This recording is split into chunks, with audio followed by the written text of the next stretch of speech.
গল্পটা শোনার আগে অবশ্যই মুখে টাওয়াল ওড়না বা কিছু একটা দিয়ে মুখটা সাবধানে রাখবেন।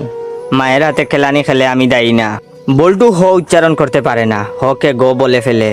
ক্লাসে নতুন ম্যাডাম এসেছে, এবার পরিচয় পর্ব শুরু হলো। ম্যাডাম বলল, হাই ছাত্রছাত্রীরা, আমি পাখি, এবার তোমাদের পরিচয় দাও দেখি। হাই আমি মন্টু, হাই আমি সেন্টু, এভাবে যে যার মতো পরিচয় দিল। এবার বল্টুর পালা। বল্টু বলল, গাই আমি বল্টু। ম্যাডাম বললেন, কি বললে হারামি? বল্টু বলল, গাই বললাম, আপনি আমাকে গাই বলেছেন, আমিও আপনাকে গাই বললাম। ম্যাডাম বললেন, কি তোর সাহস কি করে হলো আমাকে গাই বলতে? কে তোকে এসব বলতে বলেছে, বল আমাকে। বল্টু বলল, প্রধান শিক্ষক, তিনি বলেছেন ম্যাডাম এসে সবাইকে গাই বলবে, তোমরাও ম্যাডামকে গাই বলবে। বল্টুর কথা শুনে ম্যাডাম কাঁদা শুরু করলো। এমন সময় পাশের ঘর থেকে হেড স্যার আসলো।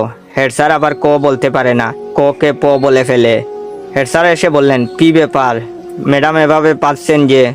প্রথম দিনেই ম্যাডাম রে এভাবে